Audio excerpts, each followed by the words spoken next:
Hello everyone, I hope you guys are doing great.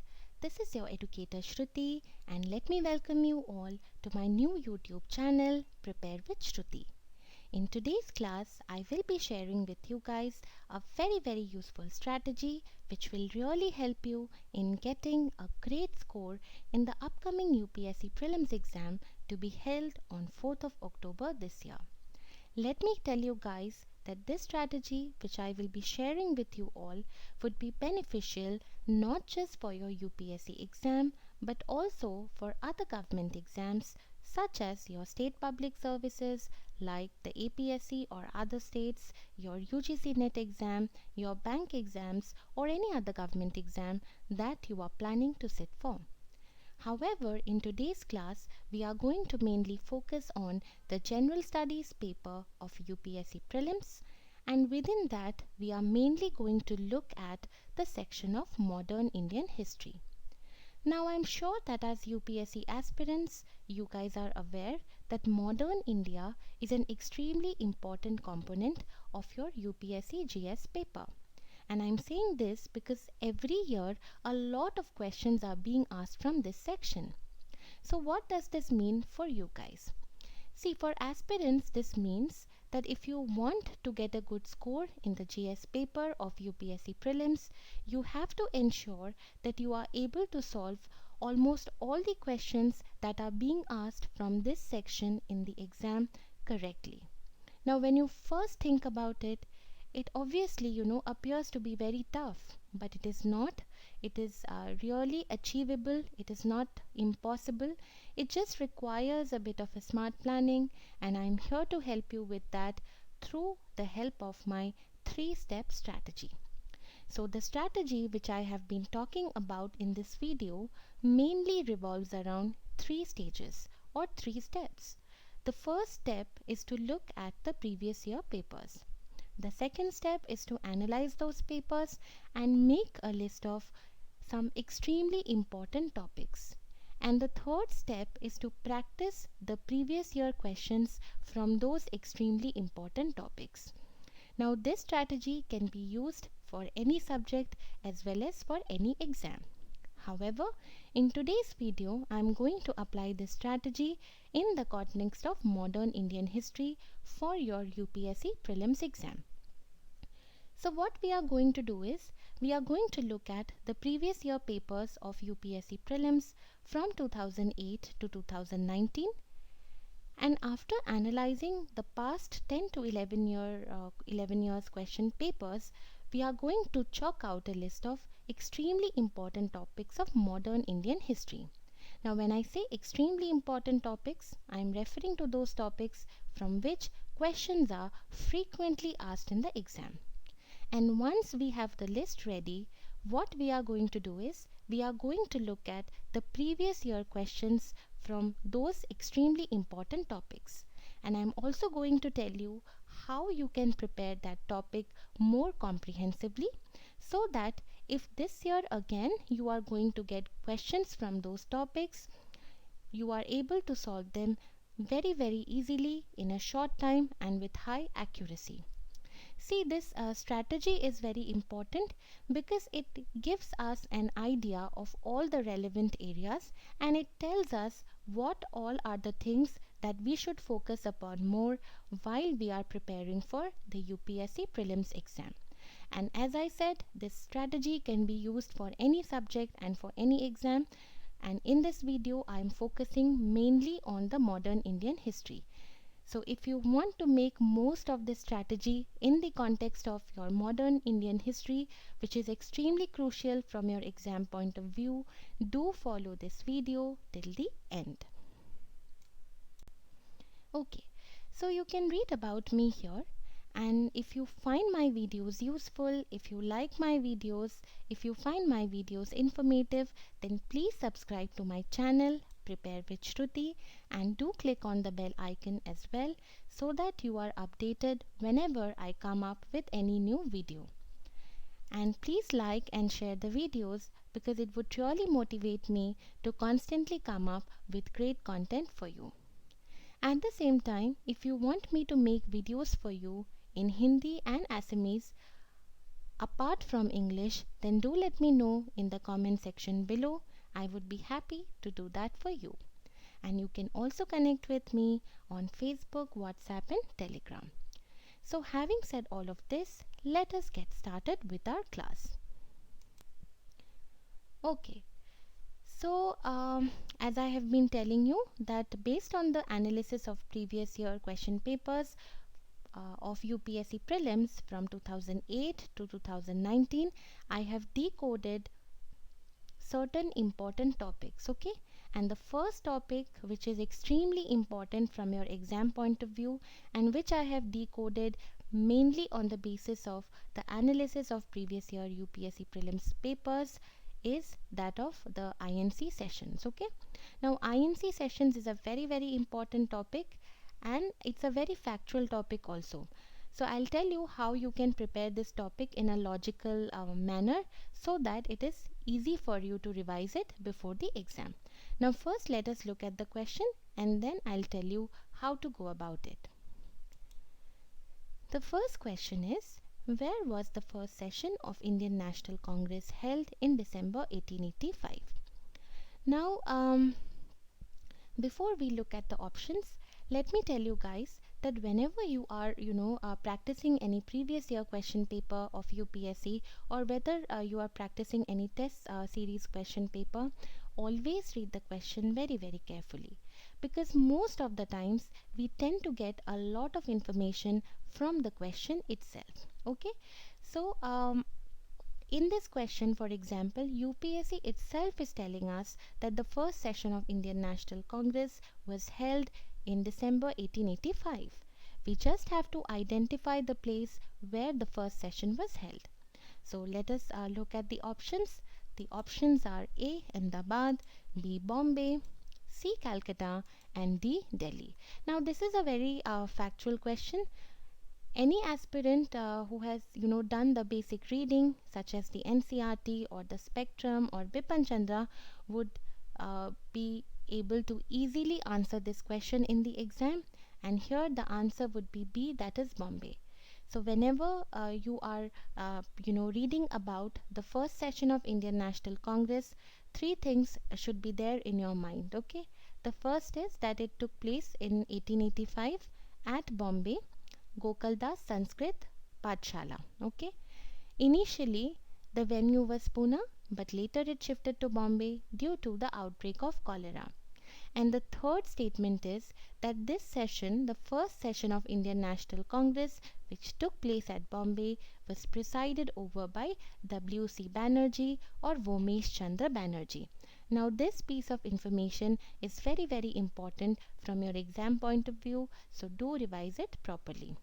So here in this question, which was asked in 2008, the answer would be your option B. Okay, so this is the answer. So this is a very factual question, and there is nothing much to explain in this context. So let's move on to the next question. Okay, for the Karachi session of INC in 1931, presided over by Sardar Patel, who drafted the resolution on fundamental rights and economic program. Now in this question again, which was asked in 2010, UPSC itself is telling us that this Karachi session, which is very important from your exam point of view, this session took place in 1931 and it was presided over by Sardar Vallabhbhai Patel. We also get to know by reading the question that this session had resolutions on fundamental rights and economic program. We just have to answer who drafted these resolutions. Now as I said that your Karachi session is very important. Now why is this session very important? This session is mainly important because of these resolutions on fundamental rights and economic program. The resolution on fundamental rights had provisions such as free speech, free press, right to assembly, and universal adult franchise, and so on. And your resolution on economic program had provisions such as better conditions of work, right to form unions, exemptions from rent for uneconomic holdings, and so on. Now these two resolutions, they were adopted during this Karachi session of 1931, and this is very very significant because this was the first time that Indian National Congress had spelled out what Swaraj would mean for the masses. And because of this significance, this session is extremely important from your UPSC point of view. Now, two other things are also important, and you should know them with regard to this Karachi session of INC. The first is that during this session, Gandhi-Irwin Pact, which was signed in 5th of March 1931, the Gandhi-Irwin Pact of 1931 was endorsed, and secondly, the goal of Purna Swaraj was reiterated. So all of you know that Purna Swaraj was adopted as the goal of Congress during the 1929 Lahore session of INC. Now Lahore session again is a very very important topic, and we are going to cover it in the later slides. So the goal of Purna Swaraj, which was adopted during the Lahore session of 1929, was reiterated during this Karachi session. So apart from the important resolutions of fundamental rights and economic program, these 2 points, the fact that it endorsed the Gandhi-Irwin Pact and that it reiterated the goal of Purna Swaraj, they are also very very important. So this session in toto is very very important from your exam point of view, and whenever you are revising your INC sessions, do look at this session properly. So as I said, we just have to answer who drafted the resolution on fundamental rights and economic program. So let us check out the options. A. Mahatma Gandhi. Option B. Pandit Jawaharlal Nehru. Option C. Dr. Rajendra Prasad. And option D. Dr. B.R. Ambedkar. In this context, the answer would be B, that is Pandit Jawaharlal Nehru. Again, a very very factual question if we are clear about our INC sessions. Okay, now let us look at the next question. Annie Besant was, and this was asked in the year 2013. The first statement is responsible for starting the Home Rule movement. Second, the founder of Theosophical Society. Third, once the president of INC. So we know that if any aspirant who has done the basic readings would be knowing that Annie Besant was responsible for starting the Home Rule movement, and along with Annie Besant, another leader who was very much involved in this Home Rule movement was your Bal Gangadhar Tilak. Okay, then if you have done your social reforms properly, you would know that Annie Besant was not the founder of Theosophical Society. Theosophical Society was founded by H.S. Olcott and Madame Blavatsky. Now this third statement, which belongs to the area of INC sessions, can be confusing for some aspirants, because if you are not familiar with the INC sessions, if you are not familiar with the INC precedents, you might get confused in the exam thinking whether Annie Besant was the president of INC just once, or whether she presided over more than one INC session. So here the third statement is also correct. So we have to identify the correct statements.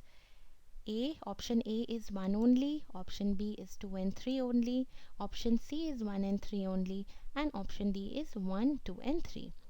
So 1 is correct, that we know Annie Besant was responsible for starting the Home Rule movement.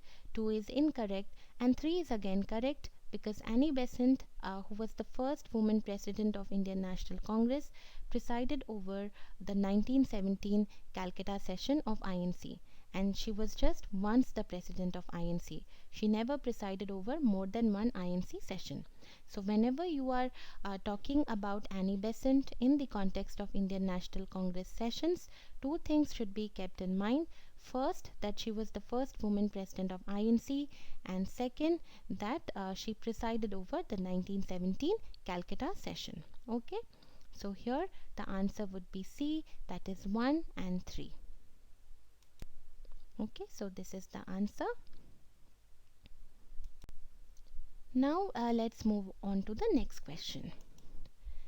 Consider the following statements, and this was asked in 2015. The first statement is the first woman president of Indian National Congress was Sarojini Naidu, and the second statement is the first Muslim president of Indian National Congress was Badruddin Tyabji. Identify the correct statements, and the options are like this.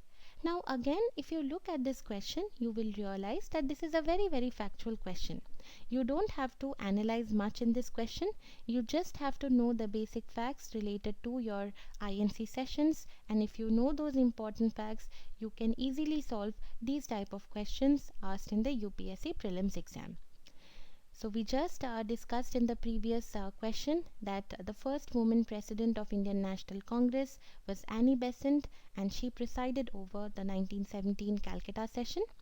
And you can write it down that Sarojini Naidu was the first Indian woman president of Indian National Congress, and she presided over the 1925 Kanpur session. And both these women, Annie Besant as well as Sarojini Naidu, both of them presided over the INC sessions just once. Okay, so this is important from your exam point of view. So now in the context of this question, we know that the first statement is wrong. Let us look at the second statement. The first Muslim president of Indian National Congress was Badruddin Tyabji. Again, a very famous fact. It is true that the first Muslim president of Indian National Congress was Badruddin Tyabji, and you can write it down in your notes that he presided over the 1887 Madras session. Okay, 1887 Madras session. So here the first statement is wrong, the second statement is correct, and therefore the answer would be B.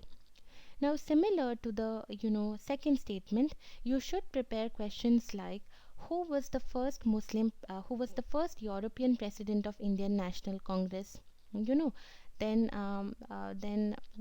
name the only session to be presided over by Mahatma Gandhi. Name the session in which Vande Mataram was sung for the first time. Who was the president in that session?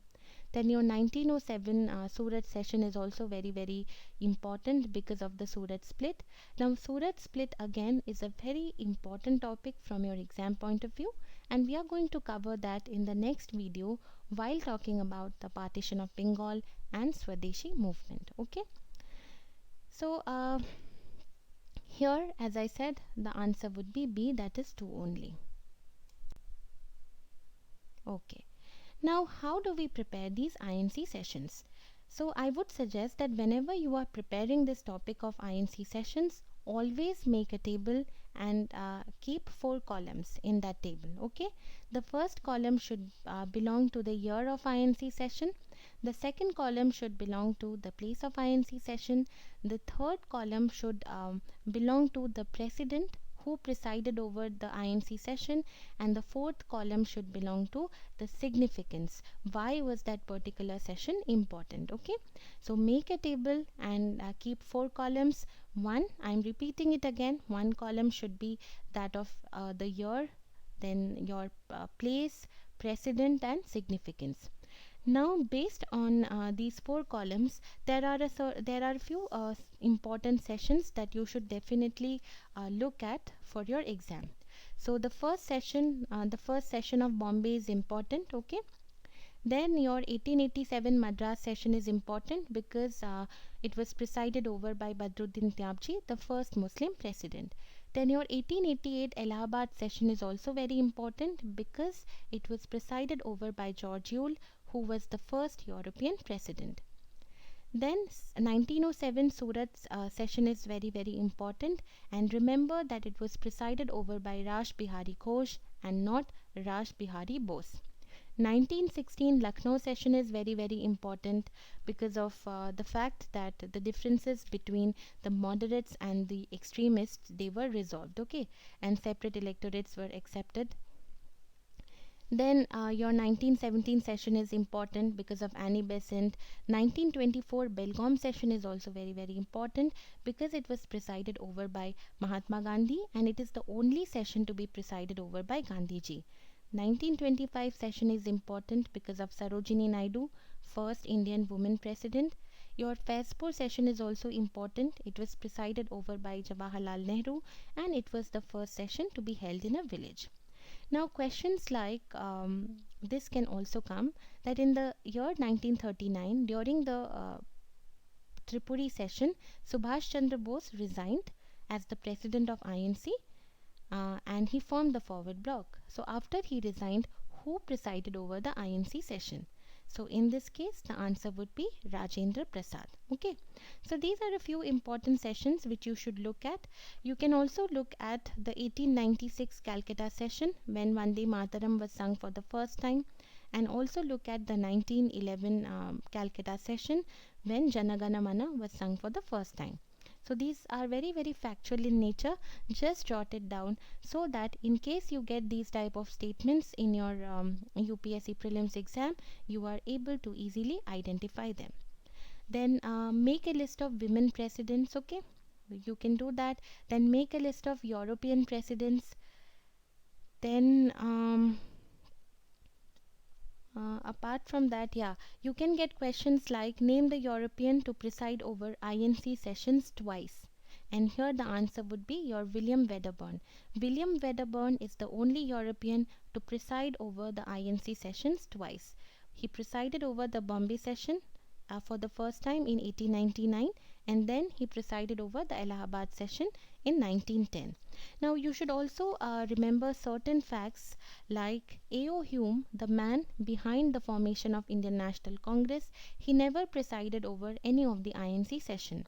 Then leaders like Jinnah, Bal Gangadhar Tilak, M.G. Danade, they never presided over the INC sessions. So you can keep this sort of information in mind while you are preparing this topic of INC sessions. Okay, then you should know that maximum number of sessions took place in Calcutta, followed by Madras, and then Bombay. Then you can also look at the INC sessions and just write down the name of some very very prominent leaders of Indian freedom movement, so that in case you have to pick the odd one out in questions such as which among the following was not never presided over the INC session. So if you get questions like this, you can easily solve them in the exam. So you should note that leaders like Surendranath Banerjee, Anand Mohan Bose, Lala Lajpat Rai, Motilal Nehru, Madan Mohan Malviya, Abul Kalam Azad, R.C. Dutt, Gopal Krishna Gokhale, all of them presided over the INC sessions at one time or the other. So this is more or less the framework which you should follow while you are preparing this topic of INC sessions. Okay. Okay. So let's move on to the next topic. So this topic is your pre-Congress association. So pre-Congress association is again a very very factual topic, and whenever you are preparing this topic, you should keep three things in mind. Whenever you are reading about any pre-Congress association, always write down the year in which they were formed, the name of the founders, and the area of their work, what kind of campaigns they carried out. These are the three things which you should keep in mind whenever you are reading about the pre-Congress associations.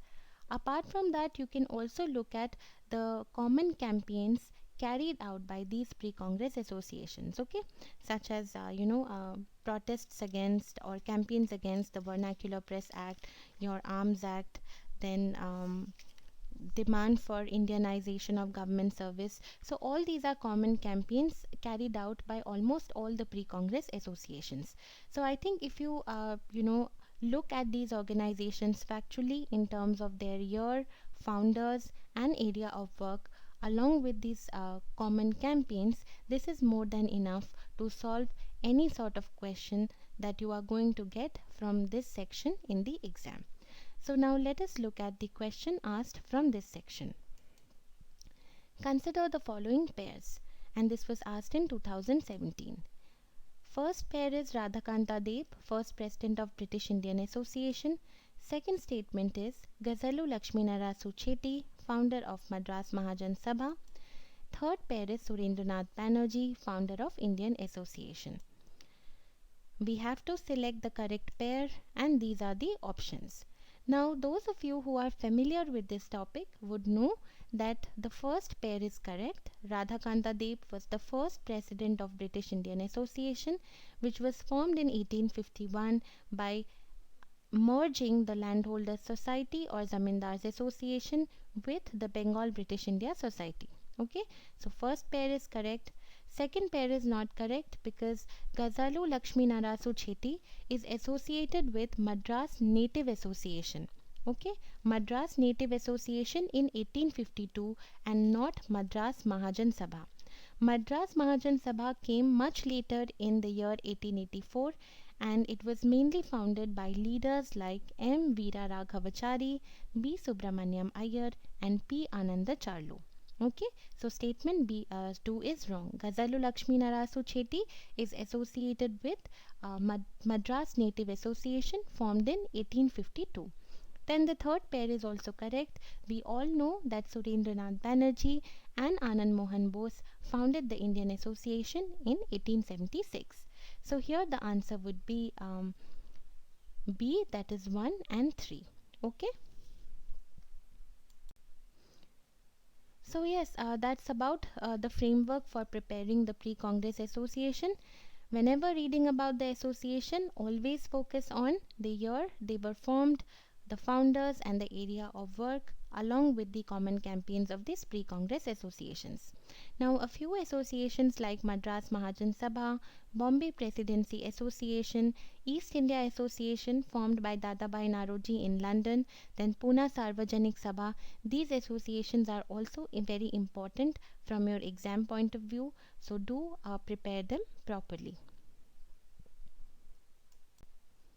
Now the next important topic that I have decoded by analyzing the previous year papers is that of your Gandhian movements. So topics related to Gandhiji and his movements are very important from your exam point of view. So do prepare this properly. Now in this lesson I have covered mainly questions related to Gandhian movements. There are 2-3 questions related to the personality of Gandhiji as well, but we will cover that in a separate video. Okay, maybe in the second part. Now whenever we talk about Gandhian movements, I am referring to your Champaran Satyagraha, Khera Satyagraha, Rowlatt Satyagraha. Okay, so things like that. Now we'll cover civil disobedience non-cooperation movement in a later video, because those topics are very vast, and we'll cover related topics together. So let us look at the first question from this topic. Who among the following Gandhian followers was a teacher by profession? And this was asked in 2008. A. A.N. Sinha, B. Brij Kishore Prasad, C. J.B. Kriplani, and D. Rajendra Prasad. So this is a very factual sort of a question, and here the answer would be C, that is J.B. Kriplani. Other than J.B. Kriplani, leaders like Brij Kishore, Rajendra Prasad, they were all lawyers before they joined Gandhiji. Okay, J.B. Kriplani was a teacher. So here the answer is C. Then let's look at the next question. Answer the following statements, and this was asked in 2010. The first statement is, Dr. Rajendra Prasad persuaded Mahatma Gandhi to come to Champaran to investigate the problem of peasants. The second statement is, Acharya J.B. Kriplani was one of Mahatma Gandhi's colleagues in his Champaran investigation. Which of the statements given above is or are correct? And here are the options. Okay. Now, let me give you a framework for preparing these type of Gandhian movements. So whenever you are preparing this topic of Gandhian movements, always keep the year in mind. After you know in which year that movement took place, learn about the cause, then the role of Gandhi, who were his associates, and what was the final result. So the year, cause, role of Gandhi, his associates, and the result or outcome is the framework which you should follow for covering these type of Gandhian movements. I am repeating it again. You can write it down. Year, cause, role of Gandhi, his associates or his colleagues, and the result or outcome. Okay. So this is more or less the framework that you should follow, and this you should follow not just in the context of Champaran Satyagraha but for every Gandhian movement, okay, especially Kheda, Ahmedabad mill worker strike, your Rowlatt Satyagraha and all of that. Now let me use that framework in the context of Champaran Satyagraha, and once I show you how you can use it for learning about a particular movement, and you will see that by using this framework we are able to easily solve this question. Okay, so Champaran Satyagraha took place in the year 1917, and the main cause was against the Tinkathya system of growing indigo. So basically, peasants were forced to cultivate indigo by the European cultivators by the European planters in 3 by 20th part of their land.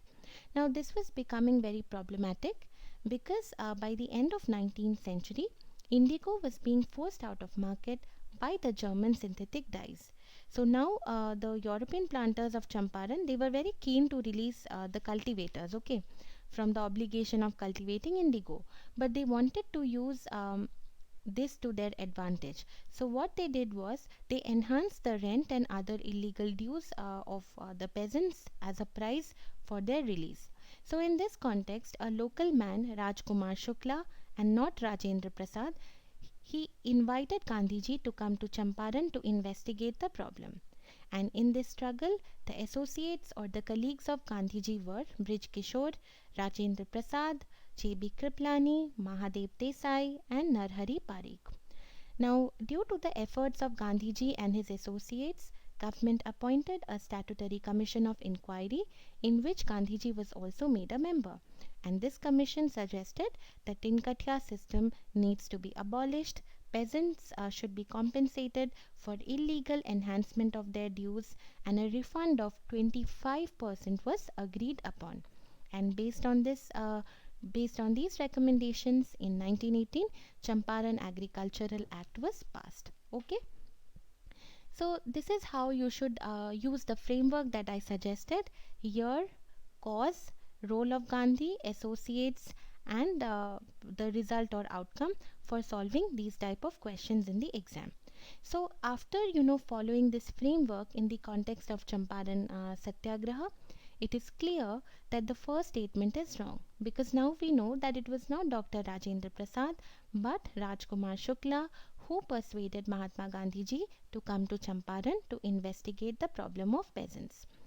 Then, by following this framework, we also know that the second statement is correct, because Acharya J.B. Kriplani, along with Rajendra Prasad, Brij Kishore, Mahadev Desai, they were all the associates of Mahatma Gandhi during this Champaran Satyagraha. So, in this, only option B is correct, and therefore the answer, only the statement 2 is correct, and therefore the answer would be B, that is 2 only. Okay, so whenever you are reading any Gandhian movement, just follow this particular framework and try to answer the questions based on this framework: year, cause, role of Gandhi, associates, and result or outcome. Then let's look at the next question: which one of the following is a very significant aspect of Champaran Satyagraha? A. Active All India participation of lawyers, students, women in the national movement. B. Active involvement of Dalit and tribal communities of India in the national movement. C. Joining of peasant unrest to India's national movement. And D. Drastic decrease in the cultivation of plantation crops and commercial crops. Now, whenever we are talking about Champaran, we are talking about 1917. So, in the context of 1917, option A and B can't be true, because national movement had not reached that sort of a momentum. Option D can't be the case because it uses very extreme words such as drastic. Now, whenever you are attempting any sort of question in the UPSC prelims, always avoid extreme words or extremely worded statements in the exam. Obviously, there must be decrease in the cultivation of plantation crops like indigo, but we don't know whether the decrease was drastic or not. So option D is ruled out, and the relevant option is option C, that is joining of peasant unrest to India's national movement. See, before the advent of Gandhiji, Indian National Congress was being accused as an elitist body which ignored the masses. It was accused as being elitist. Okay, so with the advent of Gandhiji and when he launched the Champaran Satyagraha, by incorporating the grievances of these cultivators, he signified the joining of peasant unrest to India's national movement. This was the beginning of incorporating the grievances of peasants in the national movement of India. So here the answer would be C. Okay. Then let's look at the next question. What was the reason for Mahatma Gandhi to organize a satyagraha on behalf of the peasants of Kheda? This was asked in 2011. Again, when you are attempting this question, keep the framework that I suggested you right now. That is your year, cause, role of Gandhi, associates, and result or outcome. The first statement is administration did not suspend the land revenue in spite of a drought. And the second statement is the administration proposed to introduce permanent settlement in Gujarat. Which of the following statements given above is or are correct? And these are the options. Now again, if you have read about the Kheda Satyagraha of 1918, you would know that the peasants in Kheda district, they were under a lot of distress because there was crop failure. And because of crop failure, they had basically wanted remission of land revenue, but that was being ignored by the government.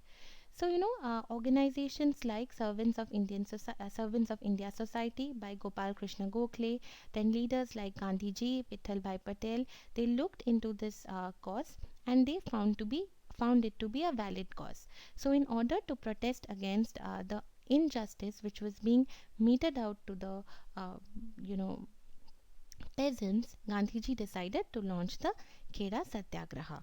So, therefore, if you know this basic story, you would easily be able to identify the the thing that the first statement is correct. Okay. Now, the second statement is the administration proposed to introduce permanent settlement in Gujarat. Now, these struggles like Champaran, Kheda, Ahmedabad, these are very, very famous struggles, and it has been covered extensively in almost every book that we as aspirants read. So, in the exam, always have this confidence that if the second statement had been the case, it would have been covered in any book or in any test series that you have, attempted for this UPSC exam. So just keep this simple logic in mind, and based on that, you can easily eliminate the second option. Second statement is wrong. The first statement is correct, and therefore here the answer is A. That is one only. Okay. Now, another important point which I would like to share with you is that your Champaran struggle would be your first civil disobedience movement, and Kheda would be your first non cooperation movement, and Ahmedabad mill worker strike would be your first hunger strike. So, we can see that there have been questions on Champaran, there have been questions on Kheda, so you can expect questions on Ahmedabad mill worker strike as well. So do prepare the Ahmedabad mill worker strike using the framework that I suggested to you a few minutes back. That is year of the struggle, cause, role of Gandhi, associates of Gandhi, and the result or outcome. Okay. So here the answer is A, one only. Then let's look at the next question. The Rowlatt Act aimed at. Option A, compulsory economic support to war.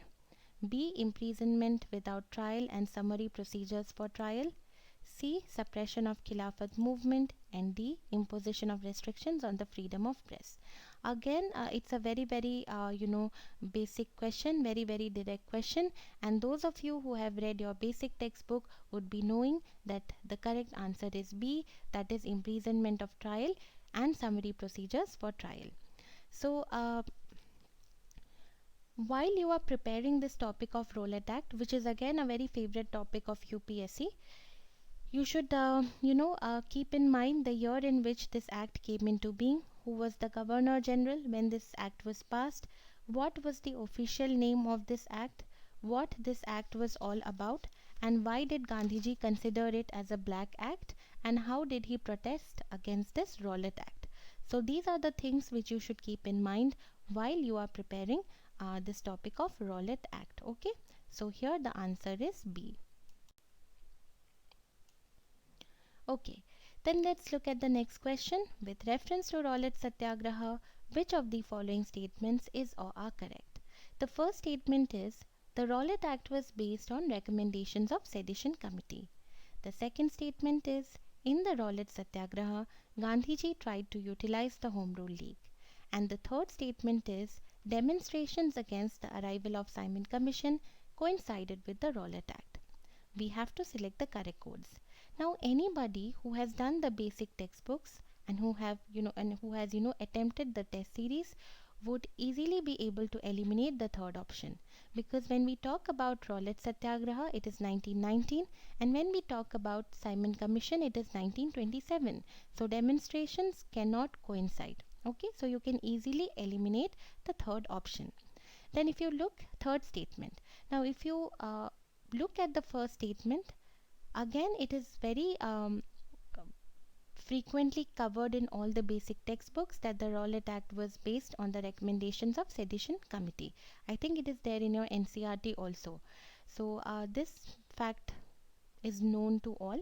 But the second statement, that in Rowlatt Satyagraha Gandhiji tried to utilize the Home Rule League, it can be a bit tricky for a lot of students. Okay, so for these type of informations you have to prepare a topic very comprehensively, and whenever you are attempting your test papers, always write down any additional piece of information that you come across in relation to these extremely important topics. Okay, now see, if you cover your Rowlatt Satyagraha comprehensively, you will know that Gandhiji, obviously, he termed the Rowlatt Act as a black act, and he formed a Satyagraha Sabha in 1919 to protest against the act.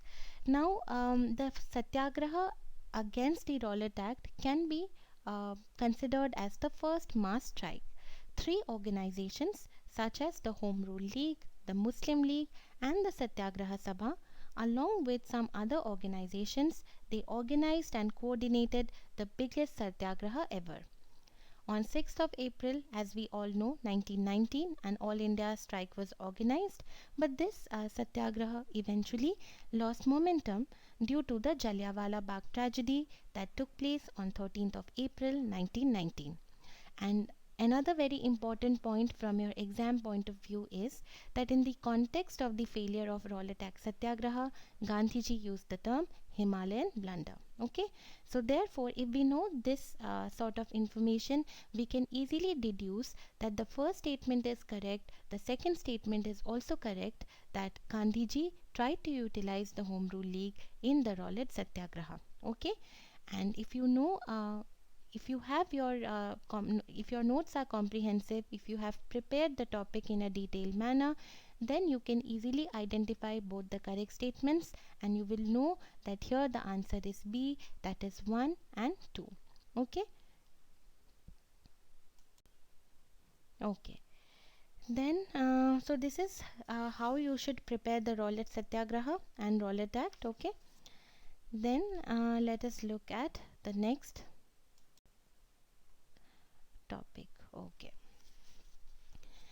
yeah, so the next topic that I have included is communal abode. Now this is not a Gandhian movement, but in response to communal abode, Gandhiji had launched Gandhiji went into a fast, and because of which Pune Pact had to be signed. So because of that I have covered it along with these Gandhian movements. Okay, the question is, Mahatma Gandhi undertook fast unto death in 1932 mainly because, and this was asked in 2012. Option A, Round Table Conference failed to satisfy Indian political aspirations. Option B, Congress and Muslim League had differences of opinion. Option C, Ramsay MacDonald announced the communal abode. And option D, none of these statements. Again, it's a very factual question. There is nothing much to explain in this question, And those of you who have done your basic readings would be knowing that the answer is C, that is Ramsay MacDonald announced the communal award. So whenever you are preparing the topic of communal award, always keep this in mind that it was announced by British PM Ramsay MacDonald on 16th of August 1932. And this communal award, it basically declared the depressed classes to be a minority community, and by declaring the depressed classes to be a minority community, it entitled them to a separate electorate. And by entitling them to a separate electorate, separated the depressed classes from that of the rest of the Hindus. And this was seen by Gandhiji as an attack on Indian unity and nationalism. He demanded that the representatives of depressed classes should be elected by general electorate under a wide and, if possible, a universal and common franchise. At the same time, he did not object to the demand for a larger number of reserved seats for depressed classes. So, in order to get his demands fulfilled, he went on a fast unto death on 20th of September 1932. And because of this fast, leaders like B.R. Ambedkar, M.C. Raja, Madan Mohan Malviya, they had to intervene, and they came up with this Pune Pact. Now, Pune Pact was signed on 24th of September 1932. Two things are very, very important in the context of Pune Pact. One, that it abandoned the idea of separate electorates for depressed classes, and second, that the seats reserved for depressed classes were increased both in the provincial and in the central legislature. Okay, so these are a few things which you should keep in mind whenever you are dealing with the topic of communal award and Pune Pact. Okay, then let's look into the next slide. Okay, so the next important topic that I have decoded, and this topic, let me tell you, is extremely important out of all the topics that we have covered till now, because a lot of questions have been asked from this topic of Government of India Act 1919. Now, whenever you are preparing this topic of Government of India Act 1919, always try to understand the context in which this act was introduced, and also look at the main features of this act. Okay, and the key word which you should remember while reading about this act of 1919 is diarchy. So if you remember the keyword diarchy, you would be able to solve most of the questions asked by UPSC from this section in your prelims exam. Okay, so let us look at the questions. And also let me tell you that we are going to cover in this video related topics of GOI Act 1919, Simon Commission, Nehru Report and Lahore Session together. But apart from this act, other acts are also important, and we are going to cover the other important acts in the next video. Okay, so let us look at the question. Which of the following is our principal features of the Government of India Act 1919? And this was asked in 2012. So as I just said, that always remember the keyword diarchy whenever you are preparing or attempting questions from this topic of GOI Act 1919. The first statement is introduction of diarchy in the executive government of provinces. The second statement is introduction of separate communal electorates for Muslims. And the third statement is devolution of legislative authority by the centre to the provinces. We have to select the correct codes, and the options are given. So if we remember the keyword diarchy in the exam, we know that the first statement is correct, that this act did introduce diarchy in the executive government of provinces. Provincial subjects were divided into transferred subjects and reserved subjects. Then the second statement is wrong, because separate electorates for Muslims were introduced by the Morley Minto reforms of 1909 and not the Government of India Act 1919. Okay, and the third statement is again correct if you remember the keyword diarchy. Devolution of legislative authority by centre to the provinces was definitely a key feature of Government of India Act 1919, because it relaxed central control over the provinces by demarcating and separating central and provincial subjects. So just by remembering the keyword diarchy, you can attempt this question easily in the exam. So here the first statement is correct, the third statement is correct, and therefore the answer is C, that is 1 and 3 only. Then let's look at the next question. The Government of India Act 1919 clearly defined, and this was asked in 2015. A. Separation of power between judiciary and the legislature. B. The jurisdiction of central and provincial government. C. The powers of Secretary of State for India and the Viceroy. And D. None of the above. Again, if we remember the keyword diarchy, we know that in this question, option B is the answer. That this Act of 1919, it clearly defined the jurisdiction of central and provincial government. Then let's look at the next question. The Montagu-Chelmsford proposals were related to, and this was asked in the year 2016. Okay, so now I am sure you can see that a lot of questions have been asked from this topic. A. Social reforms. B. Educational reforms. C. Reforms in public administration. And D. Constitutional reforms. Again, a very simple question, and here the correct answer is D, that is constitutional reforms.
Now the next important topic that I have decoded by analyzing the previous year papers is that of your Simon Commission.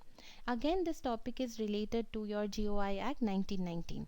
Why do I say this? Because those of you who have read the provisions of GOI Act 1919, who are familiar with the GOI Act 1919, would know that in that act there is a provision related to the appointment of a statutory commission to inquire into and report on its working after 10 years of coming into force. And that statutory commission is your Simon Commission. So whenever you are preparing the topic of Simon Commission, just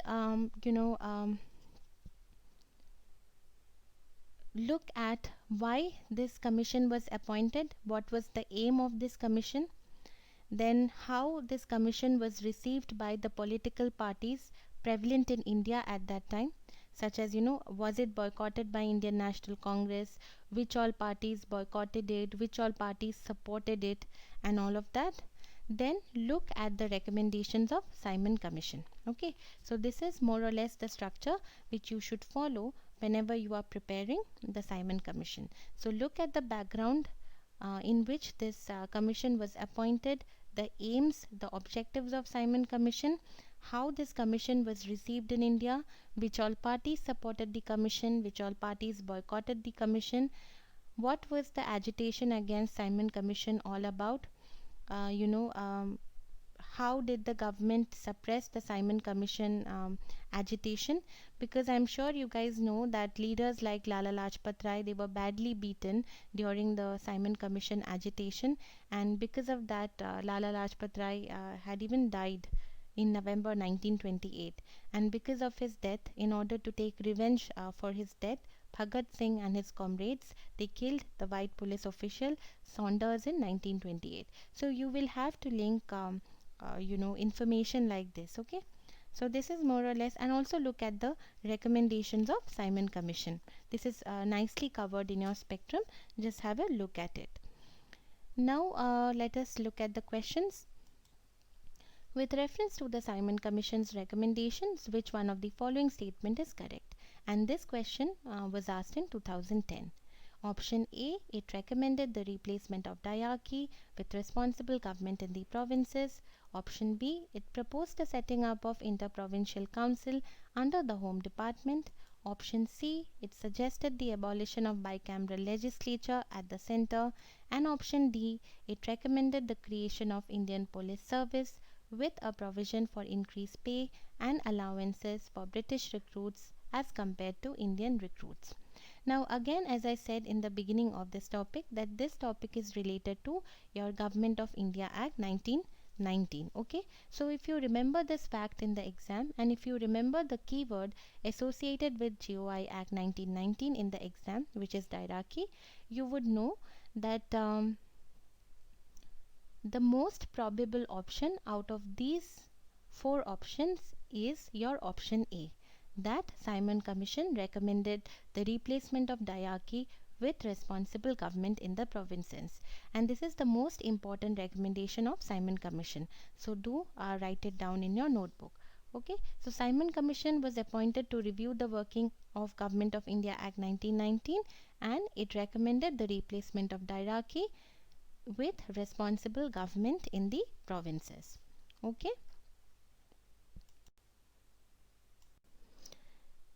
Then let's look at the next question. What was the reason for Mahatma Gandhi to organize a satyagraha on behalf of the peasants of Kheda?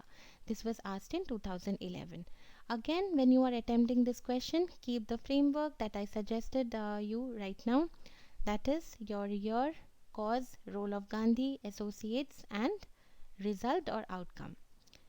The first statement is administration did not suspend the land revenue in spite of a drought. And the second statement is the administration proposed to introduce permanent settlement in Gujarat. Which of the following statements given above is or are correct? And these are the options. Now again, if you have read about the Kheda Satyagraha of 1918, you would know that the peasants in Kheda district, they were under a lot of distress because there was crop failure. And because of crop failure, they had basically wanted remission of land revenue, but that was being ignored by the government. So organizations like Servants of India Society by Gopal Krishna Gokhale, then leaders like Gandhi Ji, Vittal Bhai Patel, they looked into this cause, and they found it to be a valid cause. So in order to protest against the injustice which was being meted out to the you know peasants, Gandhiji decided to launch the Kheda Satyagraha. So therefore, if you know this basic story, you would easily be able to identify the thing. So this is the answer. Now another very important topic from your exam point of view, and which is related to your Simon Commission, is the topic of your Nehru report. So basically, Lord Birkenhead, the Conservative Secretary of State who was responsible for appointment of Simon Commission, had challenged that the Indians are not capable of formulating a concrete scheme of constitutional reforms.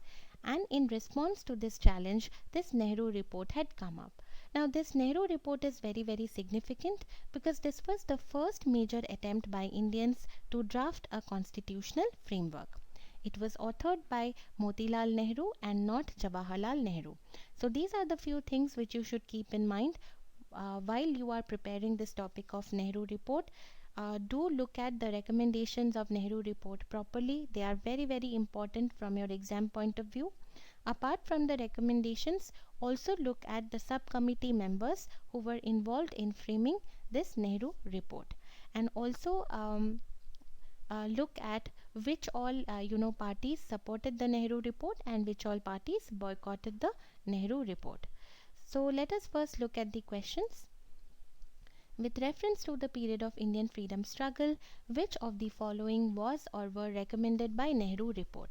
Now this question was asked in 2011. Okay, I think I forgot to type the year, so you please write it down. This was asked in 2011. The first statement is complete independence for India. The second statement is joint electorates for reservation of seats for minorities.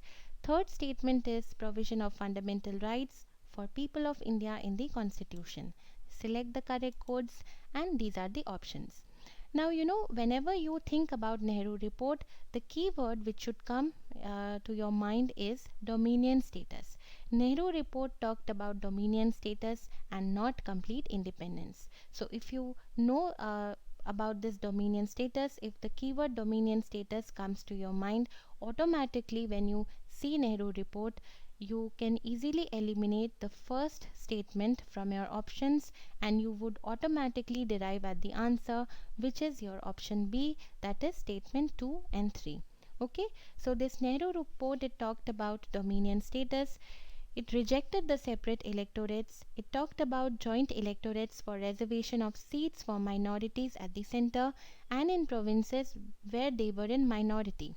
And because of this provision, the Muslim League faction led by Muhammad Ali Jinnah also did not support the Nehru report, and in response to Nehru report, Jinnah had come up with his 14 points.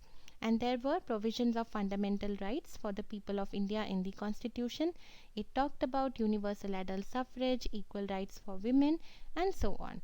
Okay, so you look at the recommendations and always remember that whenever you look at the word Nehru report, the key word which should come to your mind is dominion status.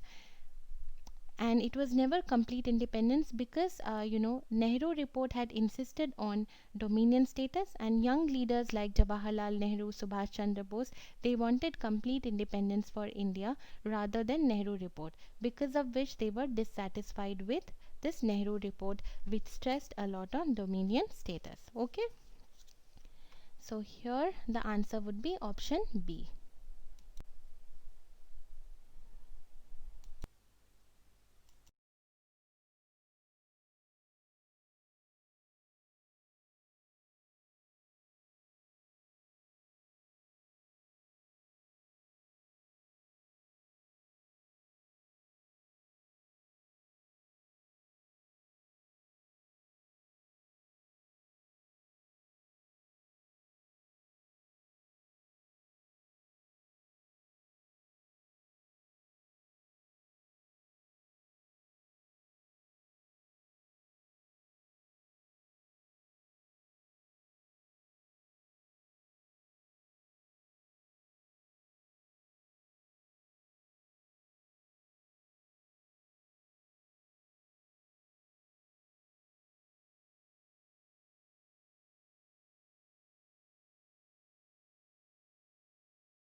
Now let's look at the next question related to this topic.